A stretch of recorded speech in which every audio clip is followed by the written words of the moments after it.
Sir, ಅವತ್ತಿನ celebration ಇವತ್ತಿ ಎಲ್ಲಿ ಬಂದು ನಿಂತಿದೆ ಅಂತ ನೀವು ನೋಡ್ದಂಗೆ ಅವತ್ತು ನೋಡ್ತಿದ್ದೀರಾ, ಇವತ್ತಿಗೂ ಆ ಒಂದು ಸೆಲೆಬ್ರೇಷನ್ ನೋಡ್ತಿದ್ದೀರಾ, ನಿಮ್ಗೆ ಏನ್ ಅನ್ಸುತ್ತೆ ಸರ್? ಇವಾಗಿನ ಸೆಲೆಬ್ರೇಷನ್ಗಳ ವಿಧಾನಗಳು ಚೇಂಜ್ ಆಗೋಗಿದೆ. ಅಂದ್ರೆ ಅವಾಗ ಅಂದ್ರೆ ನಮ್ಗೆ ಅವಾಗ ಏನು ಗೊತ್ತಾ, ನಮ್ಗೆ ಇವೆಲ್ಲ ಯಾಕೆ ಅಷ್ಟೊಂದು ಎಂಟರ್ಟೈನ್ಮೆಂಟ್ ಅಂತಂದ್ರೆ ಅವಾಗ ಮೊಬೈಲ್ ಇರಲಿಲ್ಲ, ಅವಾಗ ನಿಮಗೆ ಲ್ಯಾಪ್ಟಾಪ್ ಇರಲಿಲ್ಲ, ಅವಾಗ ಸೋಷಿಯಲ್ ಮೀಡಿಯಾ ಇರಲಿಲ್ಲ, ಮತ್ತೊಂದು ಇರಲಿಲ್ಲ, ಆಮೇಲೆ ಬೇರೆ ಬೇರೆ ಎಂಟರ್ಟೈನ್ಮೆಂಟ್ಗಳು ಇರಲಿಲ್ಲ. ಅವಾಗ ಜನರಿಗೆ ಬರೀ ಹಬ್ಬ ಇದ್ದಿದ್ದು, ಊರ್ಗೊಂಡು ಟಿ ವಿ, ಇಷ್ಟು ಬಿಟ್ಟರೆ ಬೇರೆ ಏನೂ ಇರಲಿಲ್ಲ ಮಾತಾಡೋಕ್ಕೆ. ಆಮೇಲೆ ನಮಗೆ ಸಿನಿಮಾ ನೋಡ್ಕೊಂಬಂದವ್ರು ಕತೆಗಳು ಹೇಳೋರು, ಹಿಂಗಿದೆ ಕತೆ ಅಂತ ಇಡೀ ಕತೆಗಳನ್ನ ನರೇಷನ್ ಮಾಡೋರು. ಹಾಗಾಗಿ ಹಬ್ಬಗಳು ಯಾವಾಗಲೂ ನಮಗೆ ತುಂಬ ಮುಖ್ಯ ಆಗ್ತಾಯಿತ್ತು. ಪ್ರತಿಯೊಬ್ಬರು ಊರಿಗೆ ಬರ್ತಿದ್ರು. ಆಮೇಲೆ ಅವಾಗ ಆ್ಯಕ್ಚುಲಿ ಏನಂದರೆ ನಿಮಗೆ ಸಿಟಿಗೆ ಹೋಗೋರು ಕಡಿಮೆನೇ ಇದ್ರಲ್ಲ, ಅವಾಗೆಲ್ಲ ಇಷ್ಟೊಂದು ಜನ ಸಿಟಿಗೆ ವಲಸೆ ಬರ್ತಾ ಇರಲ್ಲ ಹುಡುಗರು. ಹಾಗಾಗಿ ಎಲ್ಲರೂ ಊರಲ್ಲೇ ಇರ್ತಾ ಇದ್ರಲ್ಲ, ಹಂಗಾಗಿ ಹಬ್ಬ ಯಾವಾಗಲೂ ಭಾಳ ಬ್ಯೂಟಿಫುಲ್ ಆಗಿರೋದು. ಈಗ ಹಳ್ಳಿ ಹುಡುಗನ ಕತೆ ಕೇಳಿದ್ವಿ, ಸಿಟಿ ಹುಡುಗಿ ಕತೆ ಕೇಳಿದ್ವಿ. 100% ನಿಮ್ಮೂರಲ್ಲಿ ನಿಮಗೆ ಗೊತ್ತಿದ್ದಂಗೆ ಸಂಕ್ರಾಂತಿ ಹಬ್ಬನ ಎಷ್ಟು ಸ್ಪೆಷಲ್ ಆಗಿ ಸೆಲೆಬ್ರೇಟ್ ಮಾಡ್ತಿದ್ರು ಅಂತ? ಅಂದ್ರೆ ಚಿಕ್ಕ ವಯಸ್ಸಲ್ಲಿ ಊರಿಗೆಲ್ಲ ಹೋಗ್ತಾ ಇದ್ವಿ, ಅಲ್ಲಿ ನಾವು ಎತ್ತಿನ ಕಿಚ್ಚಾಯಿಸೋದು ಅದೆಲ್ಲ ನೋಡಿದ್ವಿ. ಮನೇಲಿ ಬೆಳಗ್ಗೆ ಪೂಜೆ ಆಗಿ ಅಮ್ಮ ಬೆಲ್ದನ್ನ ಮಾಡೋರು ಫಸ್ಟು ಪೂಜೆಗೆ ಇಡೋಕ್ಕೆ ಅಂತ. ಸೊ ನನ್ಗೆ ಬೆಲ್ದನ್ನ ತುಂಬ ಇಷ್ಟ, ಯಾಕಂದರೆ ಅದರಲ್ಲಿ ಬೆಲ್ಲ ಸಿಗುತ್ತೆ, ಅದೆಲ್ಲ ಪೊಂಗಲ್ ಥರ ಮಿಕ್ಸ್ಚರ್ ಆಗಿರಲ್ಲ, ಚಿಕ್ಕ ಚಿಕ್ಕ ಕೊಬ್ಬರಿ ಬೆಲ್ಲ ಎಲ್ಲ ಸಿಗುತ್ತೆ. ಸೊ ಅದು ತಿನ್ನೋಕೆ ನಂಗೆ ತುಂಬ ಇಷ್ಟ. ಸೊ ಅದನ್ನು ಫಸ್ಟು ನನಗೆ ಆಯ್ತು ಆಗಿದೆ ಹೋಗು ಅಂದರೆ ಪ್ರಸಾದಕ್ಕಿಂತ ಒಂಚೂರು ಜಾಸ್ತಿ ಮಾಡಿರ್ತಾರಲ್ಲ, ಇಷ್ಟೇ ಮಾಡಿರಲ್ಲ. ಬಟ್ ಪೂಜೆ ಆಗುವವರೆಗೂ ಅದನ್ನು ಮುಟ್ಟಂಗಿರಲಿಲ್ಲ. ಆಗಿದ ತಕ್ಷಣ ಸರಿ ಆಯಿತು ಹೋಗಿ ತಿನ್ನೋಗು ಅಂತ ಹೇಳೋರು. ಅದಾದಮೇಲೆ ಸಾಯಂಕಾಲದ ಮೇಲೆ ಎಲ್ಲ ಫುಲ್ ರೆಡಿಯಾಗಿ ನಮ್ಮಮ್ಮ ಎಲ್ಲದಕ್ಕೂ ತಾಂಬೂಲದ ಥರ ಮಾಡಿಕೊಡೋರು. ಒಂದೊಂದು ಬ್ಯಾಗ್ಗೆ ತಾಂಬೂಲ ಮತ್ತು ಎಳ್ಳು ಬೆಲ್ಲ ಕಬ್ಬು ಎಲ್ಲ ಕಟ್ ಮಾಡಿಸ್ಕೊಂಡು ಬಂದು ಒಂದು ಬ್ಯಾಗ್ ಮಾಡಿಕೊಡೋರು. ಅದನ್ನೆಲ್ಲ ತೊಗೊಂಡು ನಾವು ಫ್ರೆಂಡ್ಸ್ ಎಲ್ಲ ಒಂದು 6-6:30 ಸ್ಟಾರ್ಟ್ ಮಾಡ್ತಾಯಿದ್ವಿ ಚಿಕ್ಕವರಿದ್ದಾಗ. ಎಲ್ಲರ ಮನೆಗೂ ಹೋಗಿ ಹೋಗಿ ಹೋಗಿ ಎಳ್ಳು ಬೀರ್ಕೊಂಡು ಬರ್ತಾಯಿದ್ದು, ಹೋಗಲೇಬೇಕಿತ್ತು. ಆಮೇಲೆ ಎಲ್ಲ ಕೂದಲಿಗೆ ಜಡೆ ಹಾಕಿ ಕುಚ್ಚಾಕಿ ಎಲ್ಲ ಹಾಕಿ ಕಳಿಸೋರು. ಅದಾದಮೇಲೆ ಇವಾಗಲೂ ಅಷ್ಟೇ, ಇವಾಗ್ಲೂ ನಮ್ಮ ಅಪಾರ್ಟ್ಮೆಂಟಲ್ಲಿ ಎಲ್ಲರ ಮನೆಗೂ ಎಳ್ಳು ಬೀರಕ್ಕೆ ಕಳಿಸ್ತಾರೆ. ಸೊ ಇವಾಗಲೂ ಹೋಗ್ಬಿಟ್ಟು ಎಲ್ರ ಮನೆಗೂ ಕೊಟ್ಟು ಬರಬೇಕು. ಈಗ ಮಾತಿನ ಮಧ್ಯೆ ರೆಡಿ ಆಗಕ್ಕೆ ಅಂತ ಹೇಳಿದ್ರಿ, ಈ ಏಜ್ ಅಲ್ಲೂ ಹೋಗ್ತಾ ಇದಾರೆ ಅವರು ಅಂತಂದ್ರೆ ಅಂದ್ರೆ ಎಷ್ಟು ಏಜ್ ಆಯ್ತು ಸರ್? ಈ ಏಜ್ ಅಲ್ಲಿ ಏಜ್ ಅಂದ್ರೆ ಅವ್ರು ನಾನು ಹೇಳ್ತಾರೆ ಮದುವೆ ವಯಸ್ಸು ಅಂತ ಹೇಳ್ತಾ ಇದ್ದೀನಿ ಅಷ್ಟೇ. ಏಜ್ ಅಂದ್ರೆ ಆತರ ಅಲ್ಲ. ಮದುವೆ ವಯಸ್ಸಿಗೆ ಬಂದೇನೋ ಮನೆಗೆ ಹೋಗಿ ಹೇಳ್ಕೊಡ್ತಿದ್ರೆ, ಅಲ್ಲೇ ನಮ್ಮಂತ ಹುಡುಗರು ಇದ್ದಿದ್ರೆ ನಾವು ನೋಡಿ ಮೇಡಮ್ ಚೆನ್ನಾಗಿದ್ದೀರಾ ಒಂದು ಸೆಲ್ಫಿ ಕೊಡಿ ಮೇಡಮ್ ಅಂತ ಸೆಲ್ಫಿ ತಗೊಂಡ್ಬಿಡ್ತಾ ಇದ್ವಿ ಅಂತ ಹೇಳ್ತಾ ಇದ್ದೀನಿ. ಹಂಗೆ ಅವರು ಮಾತಿನ ಮಧ್ಯೆ ರೆಡಿ ಆಗ್ಬೇಕು ಅಂತಂದ್ರು. ಸೊ ಹೆಣ್ಮಕ್ಳಂದ್ರೇನೆ ಒಂದು ರೆಡಿ ಆಗಕ್ಕೆ ಒಂದಿಷ್ಟು ಟೈಮ್ ಅಂತ ತಗೋ. ರೆಡಿ ಅನ್ನೋ ಪದದ ಅರ್ಥನೇ ಹುಡುಗಿರು ಅಂತ. ಹೌದು ಹೌದು ಸರ್, ಹೆಮ್ಮೆಯಿಂದ ಹೇಳ್ತಾ ಇದ್ದೀನಿ. ಸೊ ರೆಡಿ ಆಗಕ್ಕೆ ಎಷ್ಟು ಟೈಮ್ ತಗೋತಾ ಇದ್ರು? ಅವಾಗ ಚಿಕ್ಕವರಿದ್ದಾಗ ಅಮ್ಮನೇ ರೆಡಿ ಮಾಡ್ತಾ ಇದ್ದಿದ್ದು, ಯಾಕಂದ್ರೆ ಕೂದಲು ತುಂಬಾ ಚಿಕ್ಕದಿತ್ತು, ಬಾಯ್ ಕಟ್ ಇತ್ತು. ಅದನ್ನ ಕಟ್ಬಿಟ್ಟು ಅದಕ್ಕೆ ಗಟ್ಟಿಗೆ ಇದು ಕುಚ್ಚು ಮತ್ತೆ ಜುಟ್ಟು ಅದು ಚೌಲಿ ಎಲ್ಲ ಹಾಕ್ಬಿಟ್ಟು ಅದಕ್ಕೆ ಕಳ್ಸೋರು. ಸೊ ಅಮ್ಮನೇ ರೆಡಿ ಮಾಡ್ತಾ ಇದ್ದಿದ್ದು. ಬಟ್ಟೆ ತಗೋಬರಕ್ ಹೋದಾಗ ಹಬ್ಬಕ್ಕೆ ನನಗೂ ನನ್ನ ತಂಗಿಗೆ ಒಂದೇ ತರ, ಇಬ್ರಿಗೂ ಸೇಮ್ ಹಬ್ಬಕ್ಕೆ ಬಟ್ಟೆ. ಅವಳಿಗೆ ಚಿಕ್ಕ ಸೈಜು, ನನಗೆ ದೊಡ್ಡ ಸೈಜು. ಬಟ್ ಅಪ್ಪ ಕರ್ಕೊಂಡು ಹೋಗೋರು. ಸೊ ಇಬ್ರಿಗೂ ಒಟ್ಟಿಗೆ ರೆಡಿ ಮಾಡಿ ಇಬ್ರು ಕಳ್ಸೋರು. ಸೊ ಅವಾಗೇನು ಅಷ್ಟು ಇವಾಗಂದ್ರೆ ಅಂದ್ರೆ ಹಬ್ಬದ ಟೈಮಲ್ಲಿ ಇವಾಗ್ಲೂ ಅಂದ್ರೆ ರೆಡಿ ಆಗೋದಂದ್ರೆ ಏನು ಒಂದು 20 ಮಿನಿಟ್ಸ್ 20 ಮಿನಿಟ್ಸ್ ಅಷ್ಟೇ. ಹಬ್ಬಕ್ಕೆ ರೆಡಿ ಆಗಿದ್ದಾರೆ ಇಲ್ಲ 100%. ಏನಂದ್ರೆ ಇದು ಹಬ್ಬದ್ದು ನಂಗೆ ಗೊತ್ತಿಲ್ಲ, ಆದ್ರೆ ಯಾಕಂದ್ರೆ ನಾನು ಅವ್ರ ಹಬ್ಬದಲ್ಲಿ ಹೆಂಗ್ ರೆಡಿ ಆಗ್ತಾರೆ ನಾನು ನೋಡಿಲ್ಲ, ಇಲ್ಲೇ ನೋಡಿ. ನೆಕ್ಸ್ಟ್ ಹಬ್ಬಕ್ಕೆ ಕರೀರಿ, ಅವ್ರ ಮನೆಗೆ ಕರೆದು ಊಟ ಹಾಕ್ತಾರಲ್ಲ ಅವಾಗ ಹೇಳ್ತೀನಿ. ಬಟ್ ಏನಂದ್ರೆ ನಾನು ಶೂಟಿಂಗ್ ಸೆಟ್ ಅಲ್ಲಿ ನೋಡಿದ್ದೀನಲ್ಲ, ವೆರಿ ಕ್ವಿಕ್. ಅಂದ್ರೆ ಪಟ್ ಅಂತ ಹಿಂಗ್ ಹೋದ್ರೆ 5 ನಿಮಿಷಕ್ಕೆ ಯಾರೋ ನಡೆಯೋರು. ಅವರು ಅಷ್ಟೇ ಹೇಳ್ತಿದ್ ನನಗೆ 5 ನಿಮಿಷ ಬರ್ತೀನಿ ಅಂತ. 5 ನಿಮಿಷ ಬರೋರು ಸ್ಪಾಟಿಗೆ. ಈಗ ಜಡೆ ಎಲ್ಲ ಹಾಕ್ತಿದಿರಂತೆ, ಈ ಜಡೆ ಹಾಕಿ ಅವ್ರು ಎಳ್ದಾಗ ಎಲ್ಲಾದ್ರೂ ಜಡೆ ಬಂದ್ಬಿಡ್ತಾ? ಇಲ್ಲ, ಬಂದಿಲ್ಲ. ಪಾಪ ನಮ್ ಮೇಕಪ್ ಆರ್ಟಿಸ್ಟ್ ಮತ್ತೆ ಹೇರ್ ಸ್ಟೈಲಿಸ್ಟ್ ಗಟ್ಟಿ ಕಟ್ಟಿದ್ರು. ಯಾವ ಶಾರ್ಟ್ ಅಲ್ಲೂ ಸದ್ಯ ಎಲ್ಲೂ ಜಡೆ ಬರ್ಲಿಲ್ಲ. ಬೋರ್ಸಲ್ಲಿ ಎಳ್ದ್ರೆ ಹೆಂಗೆ? ಇಲ್ಲ ಇಲ್ಲ ಇಲ್ಲ ಏನು ನೀವು ಹೇಳ್ತಾ ಇರೋದು ದೀಪಿಕಾ? ನಮ್ ಕಂಡ್ರೆ ನಿಮ್ಗೆ ಹೆಂಗ ಅನಿಸ್ತದೆ? ನಿಮ್ಗೆ ನಾವ್ ಆತರ ವ್ಯಕ್ತಿ ತರ ಕಾಣ್ತೀನಿ. ಶೂಟಿಂಗ್ ಅಲ್ಲಿ ಅದೇ ಶೂಟಿಂಗ್ ಅಲ್ಲಿ ಹೆಣ್ಮಕ್ಳ ಜೊಟ್ಟನ ಹಿಡ್ಕೊಂಡು ಜೋರಾಗಿ ಇಳಿಯೋಷ್ಟು ಹೊರಟನ ನಾನು. ಇಲ್ಲ ಸರ್, ಖಂಡಿತ ಅಲ್ಲ. ಅಷ್ಟು ಸೆನ್ಸಿಬಿಲಿಟಿ ಇಲ್ಲ ಅಂತ ಚಾನ್ಸ್ ಸಿಕ್ಕಿದಾಗ ಯಾಕೆ ಬಿಡೋದು? ಅಲ್ಲ, ಜೋರಾಗಿ ಇಳಿತಾರ ಅಂದ್ಬಿಟ್ಟು ಮೆತ್ತಿಗಿಳಿಬೇಕು ಹೇಳಿದ್ರು. ಇಲ್ಲ, ಬಂದಿಲ್ಲ, ಆ ತರ ಚಾನ್ಸ್ ಬಂದಿಲ್ಲ. ಚಿಕ್ಕವರಿದ್ದಾಗ ಬಂದ್ಬಿಡೋದು. ಅಂದ್ರೆ ಅವ್ರ ಅಮ್ಮ ಎಳ್ಬೀರ ಕಳ್ಸಿದಾಗ ಕಟ್ಟಿರೋರು, ನಾವು ಎಲ್ಲ ಕೊಟ್ಟು ಆಟ ಆಡ್ಕೊಂಡು ವಾಪಸ್ ಬರೋದು, ಅದ್ ಕೈಯಲ್ಲಿ ಎತ್ಕೊಂಡು ಬರ್ತಾ ಇದ್ದಿದ್ದು ವಾಪಸ್. ಅವಾಗ ಬಂದ್ಬಿಟ್ಟಿರೋದು. ಇವಾಗ ನಿಮ್ಮ ಸಿನಿಮಾಗಳನ್ನ ನಾವು ಅಬ್ಸರ್ವ್ ಮಾಡ್ಕೊಂಡು ಬಂದ್ರೆ ಎಲ್ಲೋ ಒಂದು ವಿಚಾರದಲ್ಲಿ ಹಳ್ಳಿ ಸೊಗಡಿನ ಚಿಕ್ಕ ಕಂಟೆಂಟ್ ಆದ್ರೂ ಹೈಲೈಟ್ ಆಗಿ ಹೋಗುತ್ತೆ ನಿಮ್ಮ ಪ್ರತಿಯೊಂದು ಸಿನಿಮಾ. ನೀವು ಯಾವಾಗ ಜರ್ನಿ ಶುರು ಮಾಡಿದ್ರು ಅಲ್ಲಿಂದ ಇಲ್ಲಿ ತನಕ ನೋಡೋದಾದ್ರು ಎಲ್ಲ ಒಂದು ಸಿಚುವೇಶನ್ ಅಲ್ಲೋ ಎಲ್ಲೋ ಒಂದು ಸೀನ್ ಅಲ್ಲೂ ಪಾಸ್ ಆಗಿ ಹೋಗುತ್ತೆ. ಬಟ್ ಈ cinema especially rise of Ashoka cinema ಏನಿದೆ 1970ರಲ್ಲಿ ಶುರುವಾಗುವಂತ ಕತೆ. 1970ರಲ್ಲಿ ನಾವ್ ಯಾರು ಹುಟ್ಟಿರೋದಿಲ್ಲ, ನಮ್ಗೆ ಹೆಂಗಿದೆ ಅಂತಾನೂ ಗೊತ್ತಿಲ್ಲ. ಬಟ್ ಅಲ್ಲಿರುವಂತ ಒಂದಿಷ್ಟು ವಿಷಯಗಳನ್ನ ಓದಿದಾಗ ಮೈನ್ಯೂಟ್ ಮಿಸ್ಟೇಕ್ಗಳಾಗದಾಗೆ ಮುತುವರ್ಜಿ ವಹಿಸ್ಬೇಕು. ಯಾಕಂದ್ರೆ ಈ ಸಿನಿಮಾನ ಕಂಪ್ಲೀಟ್ ನೀವೇ ಟೇಕ್ ಓವರ್ ತಗೊಂಡಿದ್ದೀರಾ. ಹೆಂಗೆ ಮುತುವರ್ಜಿ ವಹಿಸಿದ್ರಿ ಅಂತ? ಅಂದ್ರೆ ನಾನು ನಮ್ಮ ಕೈ ಮೀರಿ ಕೆಲವೊಂದ್ಸಲ ತಪ್ಪುಗಳಾಗ್ತವೆ. ನಾನು ಇಲ್ಲ ಅಂತ ಹೇಳಕ್ಕಾಗಲ್ಲ ದೀಪಿಕಾ ಅವ್ರು. ಯಾಕಂದ್ರೆ ನೀವು ಯಾವುದೇ ಸಿನಿಮಾ ನೋಡಿದ್ರು ನಾನು ಯಾವಾಗಲೂ ಹೇಳ್ತಾ ಇದ್ದೆ ತಪ್ಪುಗಳು ಕಾಣಿಸುತ್ತೆ, ಎಲ್ಲ ಸಿನಿಮಾಗಳಲ್ಲೂ ಕಾಣಿಸ್ತದೆ. ಈಗ ಫಾರ್ ಎಕ್ಸಾಂಪಲ್ ನೀವು ಟೈಟಾನಿಕ್ ನೋಡಿದ್ರು ಅಲ್ಲೂ ಒಂದು ಸಣ್ಣ ತಪ್ಪಿರುತ್ತೆ. ಬಂಗಾರದ ಮನುಷ್ಯ ನೋಡಿದ್ರು ಅಣ್ಣವ್ರು ಹೇಳ್ತಿದ್ರಲ್ಲ, ನನ್ನ ಸಿನಿಮಾಗಳಲ್ಲಿ ನಾನೇ ತಪ್ಪು ಹುಡುಕ್ತಾ ಇದ್ದೆ, ನನ್ನ ಆಕ್ಟಿಂಗ್ ಬಗ್ಗೆ ನೋಡ್ತಾ ಇದ್ರೆ ನನಗೆ ಎಲ್ಲ ಒಂದು ಕಡೆ ಇನ್ನೂ ಚೆನ್ನಾಗಿ ಮಾಡ್ಬೋದಾಗಿತ್ತಲ್ಲಪ್ಪ ನಾನು ಅಂತ ಅನಿಸ್ತಾ ಇತ್ತು ಅಂತ ಅಂತಾರೆ ಅಣ್ಣವರು. ಹಂಗೆ ನನಗೂ ಅವರಿಂದ ಕಲ್ತಿದ್ದು ನಾನು ನಿಜ ಅಲ್ವಾ ಅದು ಅಂತ. ಅಂದರೆ ಎಷ್ಟೇ ಪರ್ಫೆಕ್ಷನ್ ಟ್ರೈ ಮಾಡಿದ್ರು ಯಾವುದು ಪರ್ಫೆಕ್ಟ್ ಆಗಂತಿರಲ್ಲ. ಒಂದು ಒಳ್ಳೇದನ್ನು ಮಾಡ್ಬೋದು, ಒಂದು ಚೆನ್ನಾಗಿರೋದನ್ನು ಮಾಡ್ಬೋದು. ಪರ್ಫೆಕ್ಟಾಗಿ ಹಿಂಗೆ ಅಂತ ಮಾಡೋಕ್ಕಾಗಲ್ಲ. ಒಂದು ಸಿನಿಮಾನೇ ಆಗಲಿ, ಅದು ಯಾವುದೇ ವಿಷಯ ಆಗಿರಲಿ, ಬದುಕೇ ಆಗಿರಲಿ, ಪರ್ಫೆಕ್ಟ್ ಅಂತ ಎಲ್ಲೂ ಇರಲ್ಲ.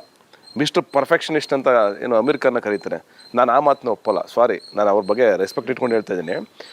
ಮ್ಯಾಕ್ಸಿಮಮ್ ಎಷ್ಟು ತಪ್ಪುಗಳನ್ನು ಸರಿಪಡಿಸೋಕ್ಕೆ ಸಾಧ್ಯ ಆಗುತ್ತೋ ಅಷ್ಟು ಮಾಡಿದ್ದೀವಿ. ಯಾಕೆಂದ್ರೆ 70s ಅಂತ ಬಂದಾಗ ಒಂದು ನೋಡಿ ಊರಲ್ಲಿ ಲೈಟ್ ಕಂಬ ಹಾಕಿರ್ತಾರೆ. ಅವಾಗ ಆ ಟೈಪಿನ ಲೈಟ್ ಕಂಬಗಳಿತ್ತ, ಅದನ್ನು ಎರೇಸ್ ಮಾಡೋದಕ್ಕೆ 1300 ಶಾರ್ಟ್ CGನಲ್ಲಿ ಎರೇಸ್ ಮಾಡ್ತಿರೋದು. ಈ ಸಿನಿಮಾದಲ್ಲಿ ನನ್ನ ಸಿನಿಮಾಗಳಲ್ಲಿ ಎಷ್ಟು CG ಆಗಿರೋದು ಇದೇನೆ. 1400 ಶಾರ್ಟ್ ಏನೋ CG. ಅದರಲ್ಲಿ ಏನು ಅಂತ ಕೇಳಿದ್ರೆ ಸಿನಿಮಾ ನೋಡಿದಾಗ ನಿಮ್ಗೆ ಒಂದು CG ಶಾರ್ಟ್ಸ್ ಕಾಣಿಸಲ್ಲ. ಎಲ್ಲಿ ಮಾಡಿದ್ದೀರಾ CG ಅಂತ ಕೇಳ್ತೀರಾ ನೀವು. ಫಾರ್ ಎಕ್ಸಾಂಪಲ್ ಯಾಕೋ ಸಾಂಗ್ ಯೂಟ್ಯೂಬಲ್ಲಿ ಇದೆ, ತೆಗೆದು ನೋಡಿ. ಅದರಲ್ಲಿ ಎಕ್ಸ್ಟೆನ್ಷನ್ಗಳು ಮಾಡಿದ್ದೀವಿ. ಇವರು ನಾವು ಶೂಟ್ ಮಾಡಬೇಕಾದ್ರೆ ಇದ್ದಿದ್ದು ಬರೀ ಒಂದು ಅರ್ಧ ಎಕರೆ ಜಾಗ, ಅರ್ಧ ಎಕರೆನಲ್ಲಿ ಮಾತ್ರ ಫ್ಲವರ್ ಇತ್ತು. ಅದನ್ನು ನಾವು ಒಂದು 200-300 ಎಕರೆ ತೋರಿಸಿದ್ದೀವಿ ಸಾಂಗಲ್ಲಿ. ಕಣ್ಣು ಎಷ್ಟು ದೂರ ನೋಡ್ತೀರ ಅಷ್ಟು ದೂರ ಆ ಫ್ಲವರ್ ಫೀಲ್ಡ್ ಕಾಣೋ ಥರ ಮಾಡಿದ್ದೀವಿ. ಬೆಟ್ಟಗಳು ಹಾಕಿದ್ದೀವಿ ಆ ಬ್ಯೂಟಿಗೋಸ್ಕರ, ಅಂದ್ರೆ ಆ ನೇಚರ್ನ ಕ್ರಿಯೇಟ್ ಮಾಡೋದಕ್ಕೋಸ್ಕರ. ಆ ಥರ ಎಲ್ಲೂ ಇಲ್ಲ ಕರ್ನಾಟಕದಲ್ಲಿ ಜಾಗ, ಅದನ್ನು ನಾವೇ ಕ್ರಿಯೇಟ್ ಮಾಡಿರೋದು. ಇವ್ರು ನಡ್ಕೊಂಡ್ಬರ್ತಾ ಇರಬೇಕಾದ್ರೆ ಹಿಂದ್ಗಡೆ ಫಾಲ್ಸ್ ಬೀಳ್ತಾ ಇದೆ ಸಾಂಗಲ್ಲಿ, ಅದು ಯಾವುದೂ ಇಲ್ಲ. ನೀವು ಆ ಜಾಗದಲ್ಲಿ ಹೋಗಿ ನಿಂತ್ಕೊಂಡು ನೀವು ಇಲ್ಲ ಶೂಟಿಂಗ್ ಮಾಡೋದು ಅಂತ ಕೇಳಿದ್ರೆ ಗಾಬರಿ ಆಗ್ಬಿಡ್ತೀರಾ. ಆ ಥರ CG ವರ್ಕ್ಗಳನ್ನ ನಾವು ತುಂಬ ಚೆನ್ನಾಗಿ ಸೃಷ್ಟಿ ಮಾಡಿದ್ದೀವಿ. ಸಿನಿಮಾಗೆ ರಿಯಲಿಸ್ಟಿಕ್ಕಾಗಿ ಕೂರಬೇಕದು. ಆಮೇಲೆ ಎರೇಸಿಂಗು, ಎಲ್ಲೋ ಲೈಟ್ ಕಂಬ, ಎಲ್ಲೋ ಈ ಥರ ಬಿಲ್ಡಿಂಗು, ಸಿಮೆಂಟ್ ಬಿಲ್ಡಿಂಗು, ಅಥವಾ ಎಲ್ಲೋ ಇನ್ನೇನೋ ಕಾಣಿಸ್ಬಿಡುತ್ತೆ. ಆಮೇಲೆ ಈ ಎಲ್ಲ ಹಳ್ಳಿಗಳಲ್ಲೂ ಆ ಥರ ಹೊಸ ಮನೆಗಳು ಬಂದ್ಬಿಟ್ಟಿದೆ.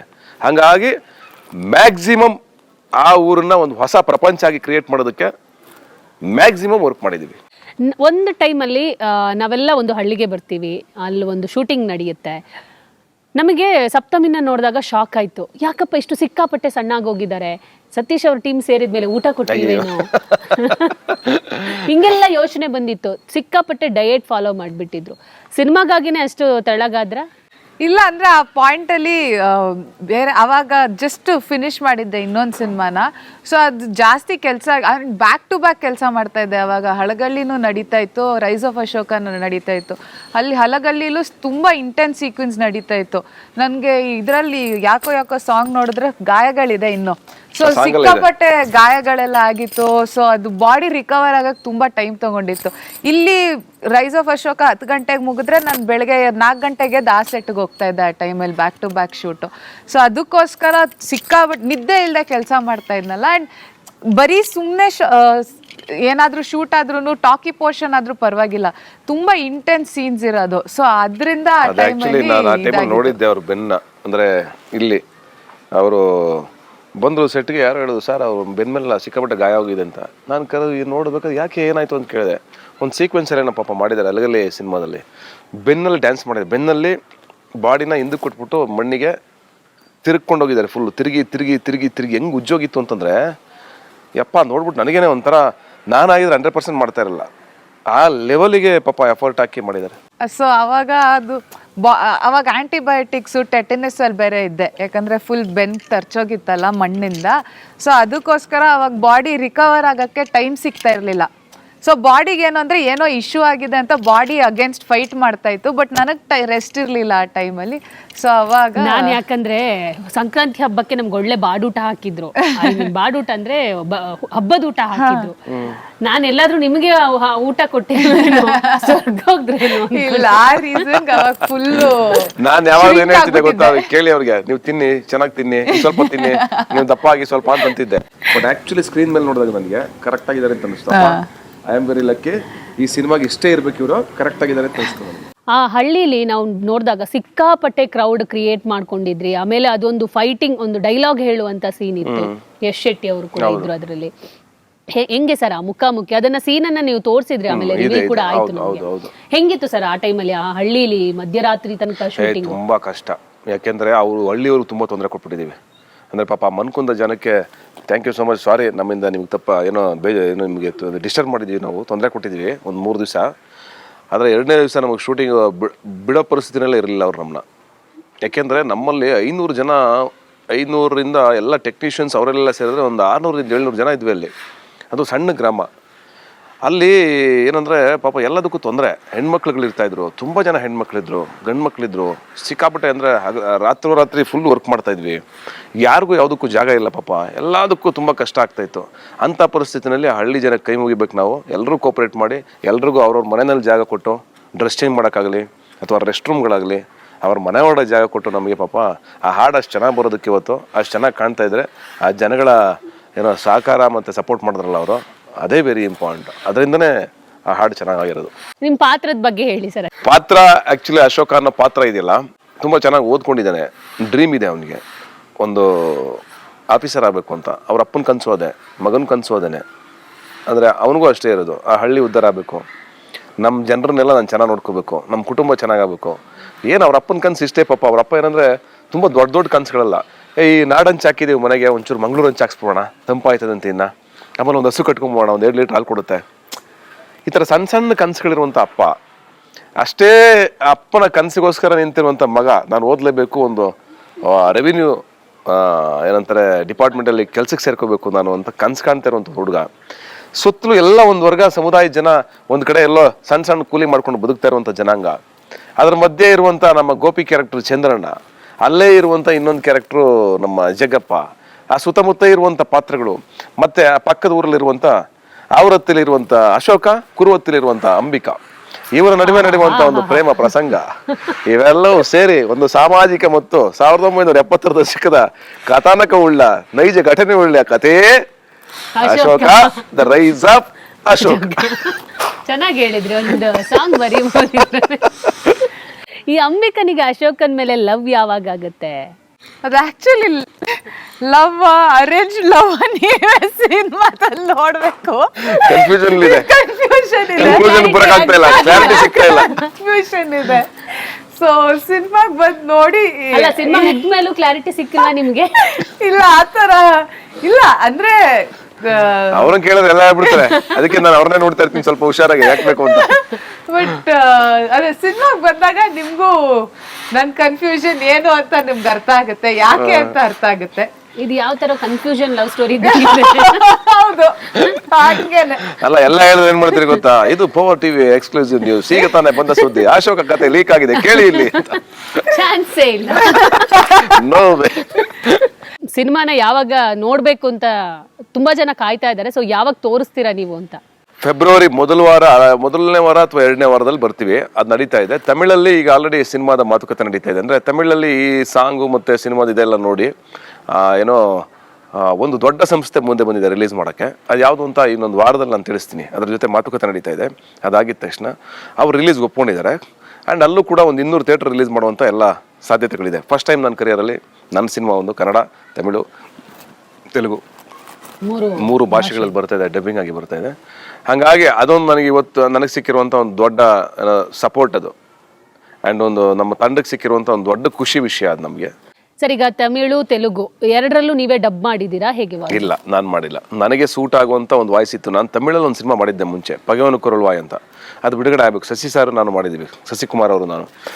ಅದರಲ್ಲಿ ನನಗೆ ವಾಯ್ಸ್ ಕೊಟ್ಟಿದ್ರು ಒಬ್ರು. ಅವ್ರು ಎಷ್ಟು ಚೆನ್ನಾಗಿ ಕೊಟ್ಟಿದ್ರು ಅಂತಂದರೆ ನನಗೆ ಗಾಬರಿ ಆಗೋಯ್ತು, ನಾನೇ ಮಾತಾಡಿದ್ದೀನಿ ಇದನ್ನ ಅಂತ. ಅಷ್ಟು ಚೆನ್ನಾಗಿ ಮಾತಾಡಿದ್ರು. ಅವ್ರನ್ನೇ ಇಟ್ಟಿದ್ದೀವಿ. ಯಾಕೆಂದರೆ ಇದು ಮಧುರೈ ಸ್ಲ್ಯಾಂಗ್ ಬೇಕು ಅದಕ್ಕೆ. ತೆಲುಗುನಲ್ಲಿ ರಾಯಲಸೀಮಾ ಸ್ಲ್ಯಾಂಗ್ ಬೇಕು. ನಾರ್ಮಲ್ ತೆಲುಗು, ನಾರ್ಮಲ್ ನ್ಯೂಟ್ರಲ್ ಆಗಿರೋ ತಮಿಳಾಗಿದ್ರೆ ನಾನು ಮಾಡ್ಬೋದಾಗಿತ್ತು. ಬಟ್ ಆ ರಿಸ್ಕ್ನ ಇವಾಗಲೇ ತೊಗೊಳೋದು ಬೇಡ ಮೊದಲನೇ ಸಿನಿಮಾಗೆ ಅಂತ. ಯಾಕೆಂದರೆ ಅದು ಎಲ್ಲೋ ಒಂದು ಕಡೆ ಆ ನೇಟಿವಿಟಿ ಮತ್ತು ಆ ಇಮೋಷನ್ಸ್ ಮಿಸ್ ಆಗ್ಬಿಟ್ರೆ ಅದಕ್ಕೆ ತುಂಬ ಪ್ರಾಕ್ಟೀಸ್ ಮಾಡ್ಬೇಕು ನಾವು. ಅಷ್ಟು ಈಸಿಯಾಗಿ ಏನೋ ತಮಿಳು ನನಗೆ ಬರಲ್ಲ ಅಂದ್ರೂ ಹೋಗಿ ಡಬ್ ಮಾಡ್ಬಿಡ್ತೀನಿ ಅಂತ ಅನ್ನೋಕ್ಕಾಗಲ್ಲ. ಅದು ತುಂಬ ಡೆಡಿಕೇಶನ್ ಬೇಕು. ಅದಕ್ಕೆ ನಮಗೇನಾದರೂ ಇಲ್ಲಿ ಪ್ರಮೋಷನ್ ಕೂತಿದ್ದೀವಿ ನಾವು ಕಂಪ್ಲೀಟ್ಲಿ. ನೀವು ನೋಡ್ತಾ ಇದ್ದೀರಾ ಈವೆಂಟ್ಗಳು, ಅದು ಇದು ಎವ್ರಿ ಡೇ ಒಂದೇನಾದರೂ ಇದೆ ನಮಗೆ. ಹಾಗಾಗಿ ನಾನು ಡಬ್ಬಿಂಗ್ ಕೂತ್ಕೊಂಡ್ರೆ ಒಂದು 15 ದಿವಸ ಬೇಕು. ಈ ಟೈಮಲ್ಲಿ ಟೈಮ್ ಸಾಲಲ್ಲ ಅಂತ ಬರೀ ಕನ್ನಡ ಮಾತ್ರ ನಾನು ಮಾಡಿದ್ದೀನಿ, 2 ಲ್ಯಾಂಗ್ವೇಜ್ ಬೇರೆಯವ್ರು ಮಾಡಿದ್ದಾರೆ. ನನಗೊಂದು ಡೌಟ್ ಇದೆ ಸರ್, 6 ಸಾಂಗ್ ಇದೆ, 3 ಸಾಂಗ್ ಅಲ್ಲಿ ಮಾತ್ರ ಯಾಕೆ ಸಪ್ತಮಿ? 6ರಲ್ಲಿ ಅದು ಕನ್ಫ್ಯೂಷನ್ ಇಲ್ಲ, ಕ್ಲಾರಿಟಿ ಕೊಟ್ಟು. 3ರಲ್ಲಿ ಪಾಪ ಬೇರೆಯವರು ಒಂದು 100 ಜನ ಅವ್ರಲ್ಲ, ಅವ್ರಿಗೊಂದು 3 ಇರಲಿ ಅಂದ್ಬಿಟ್ಟಿದೆ. ಹೌದಾ? 3ಅಲ್ಲೇ ಇರೋದಾ? 4ರಲ್ಲಿ ಇದ್ದೀರಾ? 4 ಕಲ್ಯಾಣ ಅವರು ಇದ್ದೀರಾ? 5ಅಲ್ಲಿ ಇದ್ದೀನಿ. 5ರಲ್ಲಿ ಇದ್ದೀರಾ? ಹೌದಾ, ನಮಗ್ ಗೊತ್ತಿರೋದು 3. ಮಹಾದೇವದಲ್ಲಿ ಇದಾರೆ, ಕಲ್ಯಾಣ ಅವರು ಇದ್ದಾರೆ, ಆಮೇಲೆ ಪ್ಯಾಥೋ ಸಾಂಗ್ ಅಲ್ಲಿ ಇದ್ದೀರಾ, ಆಮೇಲೆ ಕ್ಲೈಮ್ಯಾಕ್ಸ್ ಅಲ್ಲಿ ಇದ್ದೀರಾ, ಬರೀ ಇದು ಇಂಟರ್ವೆಲ್ ಆದ್ಮೇಲೆ ಸಿದ್ದಯ್ಯ 1ರಲ್ಲಿ ಮಾತ್ರ ಅವರಿಲ್ಲ, ಇನ್ನು ಎಲ್ಲಾದ್ರಲ್ಲೂ ಇದೆ. ಓಕೆ, ಇನ್ನೂ ಒಂದು ಮೇಜರ್ ಸಾಂಗ್ ಇದೆ ನಂದು ಅವ್ರದ್ದು. ಅದ್ ಯಾವಾಗ? ಅದು ಮೇ ಬಿ ಸಿನಿಮಾ ಆದ್ಮೇಲೆ ರಿಲೀಸ್ ಮಾಡೋಣ ಅಂತ ಅನ್ಕೊಂಡಿದೀವಿ, ಅಥವಾ ಅದ್ರ ಬಿಫೋರ್ ಒಂದು 10 days ಇದ್ದಂಗೆ ಬಿಡುಗಡೆ ಮಾಡೋಣ ಅಂತ. ಓಕೆ ಸರ್, ನಿಮಗೆ ನೋಡಿದಾಗ ನಿಮ್ಮಿಬ್ಬರ ಕೆಮಿಸ್ಟ್ರಿ ಈಗಾಗಲೇ ಸಾಂಗ್ ರಿಲೀಸ್ ಆಗಿದೆ, ಸೊ ಒಂದಿಷ್ಟು ರಿವ್ಯೂಸ್ಗಳೆಲ್ಲ ಬರಕ್ ಶುರು ಆಗಿದೆ. ನಿಮ್ಮಿಬ್ಬರ ಕೆಮಿಸ್ಟ್ರಿ ಬಗ್ಗೆ ಏನ್ ಹೇಳಿದ್ದಾರೆ ಅಂತ? ನಮ್ಮಿಬ್ಬರ ಕೆಮಿಸ್ಟ್ರಿ ಬಗ್ಗೆ ಪ್ರತಿಯೊಬ್ಬರು ಹೇಳಿದ್ದಿಷ್ಟೇನೆ, ನೀವು ಹೆಂಗ್ ಸೆಲೆಕ್ಟ್ ಮಾಡಿದ್ರೆ ಗೊತ್ತಿಲ್ಲ, ನೀವು ಹೆಂಗೆ ಇಬ್ರು ಒಟ್ಟಿಗೆ ಒಪ್ಕೊಂಡು ಸಿನಿಮಾ ಮಾಡಿದ್ರೆ ಗೊತ್ತಿಲ್ಲ, ಬಟ್ ಸಖತ್ತಾಗಿದೆ ನಿಮ್ಮಿಬ್ರು ಪೇರು ಅಂತ.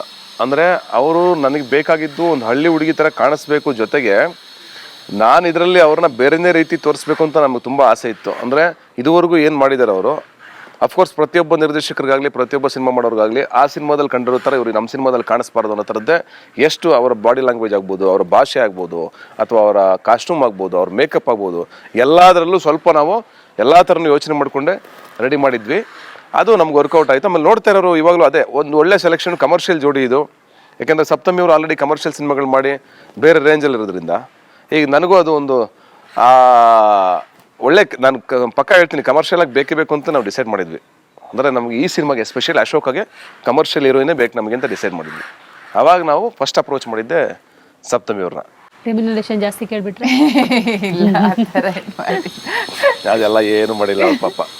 ಅವ್ರೇನು ಅವ್ರು ಕೇಳಿದ್ದಕ್ಕೆ ನಮಗೂ ಹತ್ತತ್ರ ಇದ್ವಿ, ಎಲ್ಲ ಓಕೆ ಆಯಿತು, ಎಲ್ಲ ಚೆನ್ನಾಗಾಯಿತು. ಹೋದರು ನಮ್ಮ ಪ್ರೊಡ್ಯೂಸರು, ಅವ್ರನ್ನ ಖುಷಿಯಾಗಿ ವೆಲ್ಕಮ್ ಮಾಡ್ಕೊಂಡ್ವಿ, ಚೆನ್ನಾಗಾಯಿತು, ಎಲ್ಲ ಆಗಿ ಇವತ್ತು ಸಿನಿಮಾ ಮುಗಿಸಿದ್ವಿ.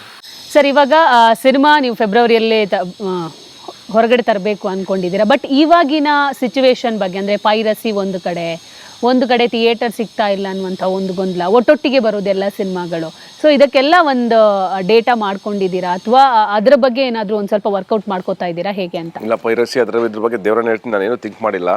ಈಗ ಸದ್ಯಕ್ಕಿರೋದು ನಮ್ಗೆ ಅಂದರೆ ನಮ್ಮ ಸಿನಿಮಾ ಅಂದ್ಕೊಂಡಂಗೆ ಒಳ್ಳೊಳ್ಳೆ ಥಿಯೇಟರ್ಗಳಲ್ಲಿ ರಿಲೀಸ್ ಆಗಬೇಕು, ಜನ ಒಳಗಡೆ ಬರಬೇಕು, ಅದಕ್ಕೆ ನಾವು ಪ್ರಮೋಷನ್ಗಳು ಮಾಡಬೇಕು, ಆ್ಯಂಡ್ ಅವ್ರನ್ನ ಒಳಗಡೆ ಕರೆಸೋ ಥರ ಕಂಟೆಂಟ್ಗಳನ್ನ ನಾವು ಬಿಡಬೇಕು, ಅವ್ರನ್ನ ಇಂಪ್ರೆಸ್ ಮಾಡಬೇಕು, ಒಳಗಡೆ ಕರೆಸೋದು ನಮ್ಮ ಜವಾಬ್ದಾರಿ. ಈಗ ಅದನ್ನು ನಮ್ಮ ಇಡೀ ತಂಡ ನಾವೆಲ್ಲರೂ ಮಾಡ್ತಾಯಿದ್ದೀವಿ, ಅದಕ್ಕೆ ಸಾಕಷ್ಟು ಎಫರ್ಟ್ ಆಗ್ತಾಯಿದ್ದೀವಿ.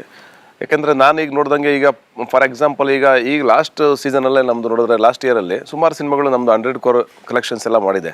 ಅಷ್ಟೆಲ್ಲ ಮಾಡ್ತಾಯಿದೆ ಅಂದರೆ ಆ ಲೆವೆಲ್ಗೆ ಆಸಕ್ತಿ ಅವ್ರಿಗಿದ್ರೆ ಒಳಗಡೆ ಬರ್ತಾರೆ, ಇಲ್ಲ ಅಂದರೆ ಏನೇ ಮಾಡಿದ್ರು ಅವ್ರು ಒಳಗಡೆ ಬರೋಲ್ಲ. ಆ ಸಿನಿಮಾ ನೋಡಬೇಕು, ಆ ಟ್ರೈಲರ್ ನೋಡಿನೋ ಇಲ್ಲ ನಮ್ಮ ಎಲಿಮೆಂಟ್ಸ್ ನೋಡಿನೋ, ಸಿನಿಮಾದ ಎಲಿಮೆಂಟ್ಸ್ ನೋಡಿನೋ ಅವ್ರಿಗೆ ಆಸಕ್ತಿ ಇದ್ದರೆ ಮಾತ್ರ ಒಳಗಡೆ ಬರ್ತಾರೆ ನನ್ನ ಪ್ರಕಾರ. ಇಲ್ಲಾಂದ್ರೆ ನಾವು ಏನು ಬನ್ನಿ ಅಂತ ಕಾಲಿಗೆ ಬಿದ್ದರೂ ಯಾರೂ ಬರೋಲ್ಲ ಒಳಗಡೆ. ಓಕೆ, ಹಂಗಿರೋದ್ರಿಂದ ನಾವು ಕಂಟೆಂಟ್ ಮುಖಾಂತರನೇ, ನಮ್ಮ ಪ್ರಮೋಷನ್ಸ್ ಮುಖಾಂತರನೇ ನಾವು ಅವ್ರನ್ನ ಒಳಗಡೆ ಸೆಳೆಯೋ ಪ್ರಯತ್ನ ಮಾಡ್ತಾಯಿದ್ದೀವಿ.